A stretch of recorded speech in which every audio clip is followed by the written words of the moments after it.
नमो नारायण भक्तों, आप सभी का हमारे चैनल पर हार्दिक स्वागत है। वैशाख का पवित्र महीना संपन्न हो चुका है और अब हम प्रवेश कर चुके हैं हिंदू कैलेंडर के सबसे ऊर्जावान, सबसे तपते और सबसे महत्वपूर्ण महीने में, जिसे हम ज्येष्ठ मास कहते हैं। आज का यह विशेष वीडियो कोई साधारण जानकारी नहीं है, बल्कि ज्येष्ठ मास का वो संपूर्ण महात्म्य है जिसे सुनने मात्र से ही अश्वमेध यज्ञ के समान पुण्य फल प्राप्त होता है। जी हाँ, तो बने रहे हमारे साथ। हम ज्येष्ठ मास की उन कथाओं, नियमों और रहस्यों को जानेंगे जो हमारे शास्त्रों में छिपे हुए हैं। अगर आप भी जानना चाहते हैं कि इस तपती गर्मी में कौन सा एक छोटा सा उपाय आपके जीवन के सारे कष्टों को हर सकता है, तो इस वीडियो को अंत तक पूरे ध्यान से सुनिएगा, क्योंकि अगर आपने ये वीडियो ध्यान से अंत तक सुन लिया तो आपको संपूर्ण ज्येष्ठ मास का पुण्य फल प्राप्त होने वाला है। तो चलिए शुरुआत करते हैं। भक्तों, ज्येष्ठ शब्द का अर्थ ही होता है बड़ा या श्रेष्ठ। नाम के अनुरूप ही यह महीना सूर्य की प्रचंड शक्ति का महीना है। हिंदू पंचांग के अनुसार यह साल का तीसरा महीना है। इस दौरान सूर्य देव अपनी सबसे तेजस्वी अवस्था में होते हैं और उनकी किरणें पृथ्वी पर साक्षात अग्नि के समान बरसती है। लेकिन क्या आपने कभी सोचा है कि हमारे ऋषियों ने इसी भीषण गर्मी के महीने को पूजा पाठ, दान के लिए इतना महत्वपूर्ण क्यों बताया? इसका वैज्ञानिक और आध्यात्मिक कारण एक ही है। तप, जिस प्रकार सोना आग में तपकर कुंदन बनता है, उसी प्रकार ज्येष्ठ की इस गर्मी में एक भक्त संयम, नियम और भक्ति का पालन करता है तो उसका अंतर्मन शुद्ध हो जाता है। यह महीना हमें सिखाता है कि अभाव में भी भाव कैसे रखा जाए। जब चारों तरफ प्यास और गर्मी हो, तब दूसरों की प्यास बुझाना ही सबसे बड़ी ईश्वर की सेवा है। तो भक्तों, ज्येष्ठ मास केवल गर्मी का महीना नहीं है, बल्कि यह वह समय है जब स्वर्ग से माँ गंगा का धरती पर आगमन हुआ था। ज्येष्ठ शुक्ल पक्ष की दशमी तिथि, जिसे हम गंगा दशहरा कहते हैं। कल्पना कीजिए उस दृश्य की जब राजा भगीरथ की हजारों वर्षों की तपस्या से प्रसन्न होकर माँ गंगा ने शिव की जटाओं से निकलकर इस प्यासी धरती पर कदम रखा था। ज्येष्ठ की तपती दोपहर में जब गंगा की शीतल धाराएं धरती को छुई, तो न केवल राजा भागीरथ के 60,000 पूर्वजों का उद्धार हुआ, बल्कि समस्त मानव जाति को मोक्ष का मार्ग मिल गया। इसलिए ज्येष्ठ मास में गंगा स्नान का फल कभी समाप्त नहीं होता। यदि आप गंगा तट पर नहीं जा सकते, तो अपने घर में ही जल में थोड़ा सा गंगा जल मिलाकर स्नान करें। ऐसा करने से कायिक, वाचिक और मानसिक इन तीनों प्रकार के पापों से मुक्ति मिल जाती है। चलिए अब चलते हैं ज्येष्ठ मास की सबसे कठिन और सबसे फलदायी परीक्षा की ओर, जिसे हम निर्जला एकादशी कहते हैं। महाभारत काल की एक बड़ी ही रोचक कथा है। पांडवों में भीमसेन को अपनी भूख पर नियंत्रण रखना बहुत कठिन लगता था। जब उनके सभी भाई और माता कुंती साल की सभी 24 एकादशियों का व्रत रखते, तो भीम बड़े असमंजस में पड़ जाते। उन्होंने महर्षि वेद व्यास जी से जाकर कहा, हे पितामह, मेरे उदर में वृक्क नाम की अग्नि है जो बिना भोजन के शांत नहीं होती। क्या कोई ऐसा मार्ग है जिससे मैं बिना हर महीने व्रत किए एकादशी का पूर्ण फल पा सकूं? तब व्यास जी ने मुस्कुराकर कहा, हे भीम, तुम केवल ज्येष्ठ मास के शुक्ल पक्ष की एकादशी का व्रत करो। इस दिन अन्न तो क्या, जल की एक बूंद भी ग्रहण नहीं करनी है। सूर्य उदय से अगले दिन के सूर्य उदय तक जो इस कठिन तप को पूर्ण करता है, उसे साल भर की सभी एकादशियों का पूर्ण फल अकेले इसी व्रत से मिल जाता है। भीम ने वैसा ही किया और इसलिए इसे भीमसेनी एकादशी भी कहा जाता है। भक्तों, यह कथा हमें सिखाती है कि ज्येष्ठ का महीना हमारी इच्छा शक्ति और संकल्प को मजबूत करने का महीना है। अगर हम इस भीषण गर्मी में बिना जल के एक दिन ईश्वर के नाम रह सकते हैं, तो जीवन की किसी भी कठिनाई को पार कर सकते हैं। इतना ही नहीं, ज्येष्ठ मास के मंगलवार, जिन्हें हम बड़े मंगल या बुढ़वा मंगल कहते हैं, उनका भी अपना ही एक इतिहास है। मान्यता है कि इसी ज्येष्ठ मास में ही हनुमान जी की मुलाकात प्रभु श्री राम जी से हुई थी। साथ ही महाभारत काल में भीम का अहंकार चूर करने के लिए हनुमान जी ने एक वृद्ध वानर का रूप भी इसी समय धरा था। यही कारण है कि ज्येष्ठ के हर मंगलवार को भंडारे लगाए जाते हैं और प्याऊ खोले जाते हैं। हनुमान जी को इस महीने में तुलसी दल और ठंडे मीठे जल का भोग लगाना विशेष फलदायी होता है। लेकिन भक्तों, क्या आप जानते हैं कि ज्येष्ठ मास की इन कथाओं के पीछे एक गहरा संदेश क्या है? संदेश यह है कि जब प्रकृति अपने सबसे कठोर रूप में होती है, तभी मनुष्य के धैर्य और परोपकार की असली परीक्षा होती है। तो भक्तों, अब हम वीडियो के उस हिस्से में हैं जहां हम उन गुप्त उपायों और दानों की चर्चा करेंगे जो ज्येष्ठ के महीने में आपके जीवन की दरिद्रता को जड़ से मिटा सकते हैं। शास्त्रों में कहा गया है कि ज्येष्ठ में किए गए दान का फल अक्षय होता है, यानी वह कभी समाप्त नहीं होता। सबसे पहला और सबसे बड़ा दान है जल का दान, लेकिन इसे करने की एक विशेष विधि है।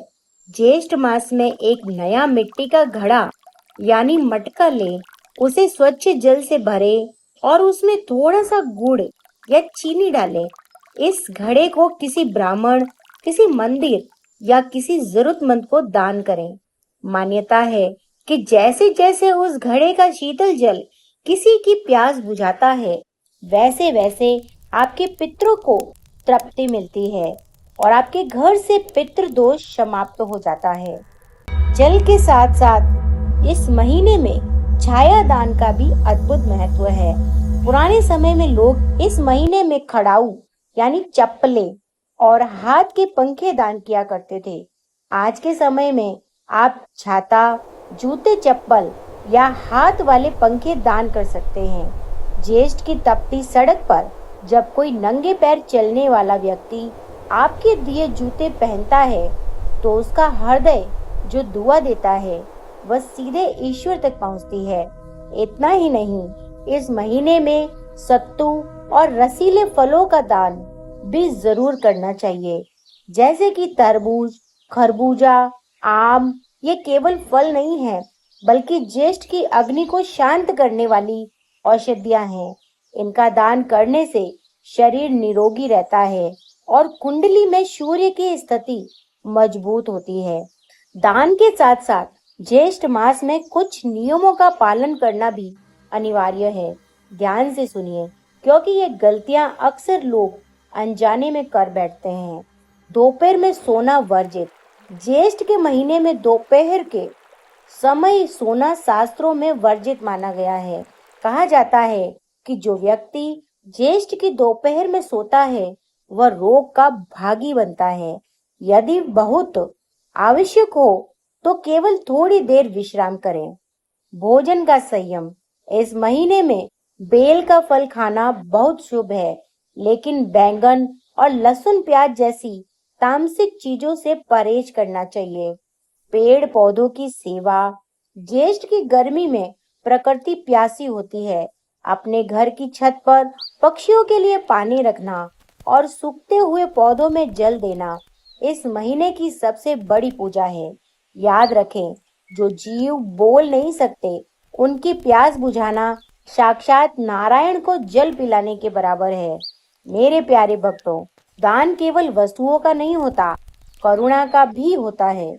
ज्येष्ठ मास हमें सिखाता है कि जब सूर्य देव अपनी पूरी शक्ति से हमें तपा रहे हों, तब हम अपनी दयालुता से इस संसार को शीतलता प्रदान करें।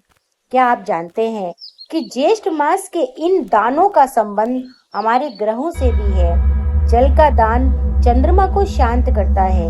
सत्तू का दान मंगल को शुभ करता है और छाया का दान शनि देव की कुदृष्टि से बचाता है। और इस बार की अमावस्या तो शनि अमावस्या है और इसे साल की सबसे शुभ और बड़ी अमावस्या कहा जाता है, जो कि ज्येष्ठ में और वो भी शनिवार को आती है। तो इस शनिवार आप शनि देव की पूजा अवश्य करें, उन पर तिल और तेल अवश्य चढ़ाएं। इसी के साथ शनि मंत्रों का जाप आपके घर की सारी नकारात्मक ऊर्जा को समाप्त कर सकता है। तो इस कार्य को आप अवश्य करें। तो भक्तों, ज्येष्ठ मास केवल दान का ही नहीं बल्कि अखंड सौभाग्य और कठिन तपस्या के व्रतों का भी महीना है। इसी महीने में आता है वट सावित्री व्रत। यह वही पावन समय है जब सती सावित्री ने अपने दृढ़ संकल्प और बुद्धिमानी से यमराज तक को विवश कर दिया था और अपने पति सत्यवान के प्राण वापस ले आई थी।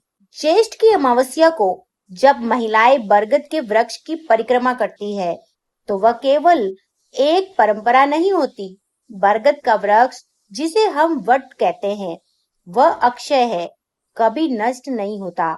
सावित्री की कथा हमें सिखाती है कि अगर मन में विश्वास हो और पति पत्नी का साथ पवित्र हो तो ज्येष्ठ की तपती धूप भी शीतल चांदनी बन जाती है। ऐसी श्रृंखला में आती है अपरा एकादशी, ज्येष्ठ कृष्ण पक्ष की एकादशी, अपार पुण्य देने वाली। जैसा कि इसका नाम है अपरा, यानी जिसका कोई अंत ना हो। इस दिन भगवान त्रिविक्रम की पूजा करने से जाने अनजाने में हुए उन पापों से भी मुक्ति मिल जाती है जो हमारे मार्ग में बाधा बन रहे होते हैं। तो भक्तों, अब जब हम विशेष चर्चा के अंतिम पड़ाव पर हैं, तो एक बात अपने हृदय में लगा लीजिए। ज्येष्ठ का यह महीना हमें जीवन का एक बहुत बड़ा पाठ पढ़ाता है। वह पाठ है संतोष और सहनशीलता का। आज के भागदौड़ भरे जीवन में हम छोटी छोटी परेशानियों से घबरा जाते हैं, लेकिन सोचिए, ज्येष्ठ की इस भीषण गर्मी में भी प्रकृति अपना काम नहीं रोकती। सूरज तपता है ताकि समुद्र का पानी भाप बनकर बादल बने और फिर सबको शीतलता दे। इसी तरह हमारे जीवन के कष्ट भी एक तपस्या है। अगर हम इन कष्टों में धैर्य रखें और ज्येष्ठ मास के बताए इन नियमों का पालन करें तो हमारे जीवन में भी सुखों की वर्षा अवश्य होगी। चलते चलते बस इतना ही कहूंगी कि भक्ति केवल मंदिर के घंटे से नहीं बल्कि किसी प्यासे को पिलाए गए उस एक गिलास पानी में भी है। इस पूरे ज्येष्ठ मास में कोशिश कीजिएगा कि आपके द्वार से कोई खाली हाथ न जाए, चाहे वह एक पक्षी हो, कोई पशु हो या कोई जरूरतमंद इंसान। याद रखें, भगवान भाव के भूखे हैं। अगर आपके पास दान के लिए धन नहीं है तो मीठे बोल दान दीजिए। किसी दुखी मन को सांत्वना देना भी ज्येष्ठ मास का एक बड़ा पुण्य है। आशा है कि ज्येष्ठ मास के इस संपूर्ण महात्म्य पर आधारित यह आध्यात्मिक यात्रा आपके जीवन में सकारात्मकता लेकर आएगी। भगवान विष्णु और हनुमान जी की कृपा आप सभी पर बनी रहे। अगर आपको ये कथा और जानकारी अच्छी लगी हो तो इसे अपने मित्रों और परिवार के साथ साझा जरूर करें, क्योंकि पुण्य बांटने से बढ़ता है। कमेंट में जय श्री हरि विष्णु और जय श्री राम लिखकर अपनी उपस्थिति जरूर दर्ज कराएं। अगले वीडियो में फिर मिलेंगे एक नई कथा, नई ऊर्जा के साथ। तब तक के लिए सुरक्षित रहे, सेवा करते रहे। नमो नारायण। जय श्री हरि, जय श्री राम।